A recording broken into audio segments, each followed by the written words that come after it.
हरे कृष्णा। ओम नमः भगवते वासुदेवाय। ओम नमः भगवते वासुदेवाय। ओम नमः भगवते वासुदेवाय। नारायणं नमस्कृतं नरं चैव नरोत्तमं देवीं सरस्वतीं व्यासं ततो जयमुदीरये। तस्थप्रायेषु भद्रेषु नित्यं भगवत सेवया भगवती उत्तम श्लोके भक्ति भवति नैष्टिके। कृष्णाय वासुदेवाय देवकी नंदनाय च नंद गोपकुमाराय गोविंदाय नमो नमः। हरे कृष्ण। श्रीमद् भागवत स्कंद 10 अध्याय 2 श्लोक संख्या 42 42 नंबर श्लोक। श्रीशुक उवाच इत्याभीष्टय पुरुषं यद्योपमनिदं यथां ब्रह्मेशानो पुरोधाय देवा प्रति सजुर्दिवम। शब्द रे बोला श्री शुक उवाच। सुखदेव गोसाई बोलें इति यही भावे अभिष्टय स्तव करे पुरुषम पुरुष परम पुरुष के जत रूपम जार रूप अनिदम चिन्मय यथा जेमन ब्रह्मा ईशानो एवं शिव पुरोधाय तादेर सम्मुखे रेखे देवा समस्त देवतारा प्रति सौ प्रत्यावर्तन करेছিলেন दिव्यम स्वर्गलोके।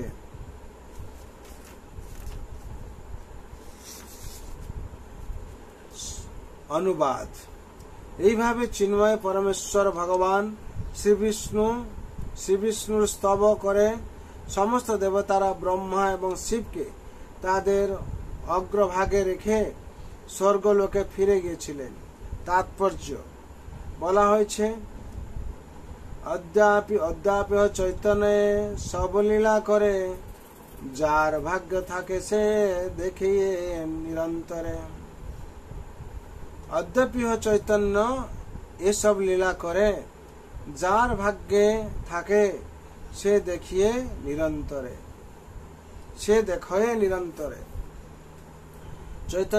চৈতন্য ভাগবত মধ্য 23/513।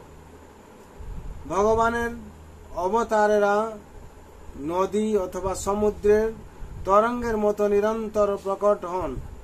ভগবানের অবতার অসংখ্য, কিন্তু ভগবান ভক্তরাই কেবল তাদের দর্শন করতে পারেন। ভগবান যখন অবতরণ করেছিলেন দেবতারা ভাগ্যক্রমে তাকে চিনতে পেরেছিলেন এবং তাই তারা তার উদ্দেশ্যে স্তব করেছিলেন। তারপর ব্রহ্মা এবং শিবের নেতৃত্বে দেবতারা তাদের আলোয় প্রত্যাবর্তন করেছিলেন। কক্ষিগত অর্থাৎ দেবকীর গর্ভে শব্দটি সম্বন্ধে শ্রীল জীব গোস্বামী তার ক্রম সন্দর্ভ টিকায় আলোচনা করেছেন। যেহেতু প্রথমে বলা হয়েছিল যে শ্রীকৃষ্ণ বাসুদেবের হৃদয়ে প্রকট হয়েছিলেন এবং তারপর দেবকীর হৃদয়ে স্থানান্তরিত হয়েছিলেন, সেই সূত্রে শ্রীল জীব গোস্বামী লিখেছেন শ্রীকৃষ্ণ তাহলে এখন দেবকীর গর্ভে এলেন কি করে? তার উত্তরে তিনি বলেছেন যে এতে কোনো বিরোধ নেই।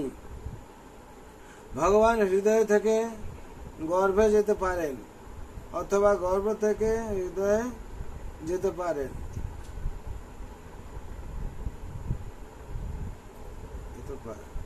বস্তুতপক্ষে তিনি যে কোনো স্থানে যেতে পারেন অথবা যে কোনো স্থানে থাকতে পারেন। ব্রহ্ম সংহিতায় 5/35 সেই সম্বন্ধে বলা হয়েছে অন্ডাস্তরস্থ পরমাণু চয়ান্তরস্থং গোবিন্দমাদি পুরুষং তমহং ভজামি। ভগবান তার ইচ্ছা অনুসারে যে কোনো স্থানে থাকতে পারেন। তাই পূর্ব জন্মের বাসনা অনুসারে দেবকী ভগবানকে তার পুত্র দেবকী নন্দন রূপে প্রাপ্ত হওয়ার সুযোগ পেয়েছিলেন। ইতি শ্রীমদ্ ভাগবত দশম স্কন্ধের দেবতাদের দ্বারা গর্ভস্থ শ্রীকৃষ্ণের বন্দনা নামক দ্বিতীয় অধ্যায়ের ভক্তি বেদান্ত তাৎপর্য সমাপ্ত।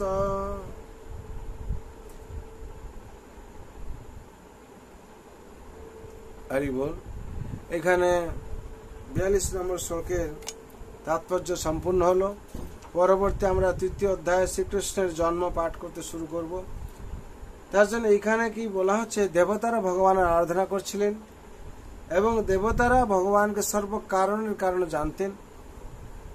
আর ভগবান লীলা করেন ভক্ত ছাড়া অন্য কেউ বুঝতে পারবে না। তার জন্য আপনারা ভক্ত হওয়ার জন্য চেষ্টা করুন, দাসত্ব গ্রহণ করার জন্য চেষ্টা করুন। ভগবানকে অবশ্যই বুঝতে পারবেন। ভগবান আপনার সাথেই আছেন সব সময়। এরকম তো ঈশ্বর সর্বভূতান হৃদয় অর্জুন তিষ্ঠতি, ভগবান আছেন হৃদয়। প্লাস ভগবান যে লীলা করছেন, আপনি যখন দাসত্ব স্বীকার করবেন, ওনার সেবা করবেন, তখন বুঝতে পারবেন। যতক্ষণ দাসত্ব স্বীকার না করেছেন, ভগবানকে অনুভব করতে পারবেন না ও বুঝতে পারবেন না। কেন ভগবান বলেছেন, ভক্ত মাম অভিজানন্তি জবান তত্ত্বমাং তত্ত্ব জ্ঞাতা বিশদে তদন্তরম। আর কি বলছেন, আদ্যপি চৈতন্য এসব লীলা করে, যার ভাগ্যে থাকে সে দেখে নিরন্তরে। যার ভাগ্যে থাকবে সে মহাপ্রভু লীলাকে নিরন্তরে দেখতে পারবে। তার জন্য আমাদের কি করতে হবে, আমাদের এই অভ্যাস যোগযুক্ত চেতসা নামনাগামিনা পরমং পুরুষং দেবং জানতি পার্থানুচিন্তয়েৎ। আমাদের অভ্যাস মধ্যে থাকতে হবে। কি অভ্যাস? সেবার অভ্যাস, নাম সংকীর্তন অভ্যাস, ভাগবত পাঠ শ্রবণের অভ্যাস, মহাপ্রসাদ ভোজন করার অভ্যাসের মধ্যে থাকতে হবে। তাহলে কি অবশ্যই আমাদের ভগবান কৃপা করবেন। যখন কৃপা করেছেন, ওনার ধামে চলে আসছেন, আপনারা সেবা করছেন, নিশ্চয়ই অবশ্যই কৃপা করবেন আমাদেরকে, ভগবান অবশ্যই রক্ষা করবেন। তার জন্য সবাই সংসারে মঙ্গল জন্য আমি ভগবান রাতুল চরণে প্রার্থনা করছি। সর্বন্ত সুখিন সর্বে শান্ত নিরাময় সর্বে ভদ্রাণি পশ্যন্তু মা কশ্চিৎ দুঃখ ভাগ ভবে।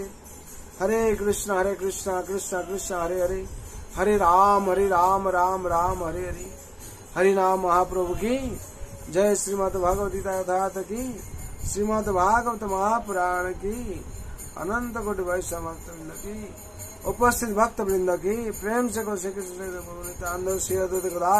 गौर भक्त वृंद की।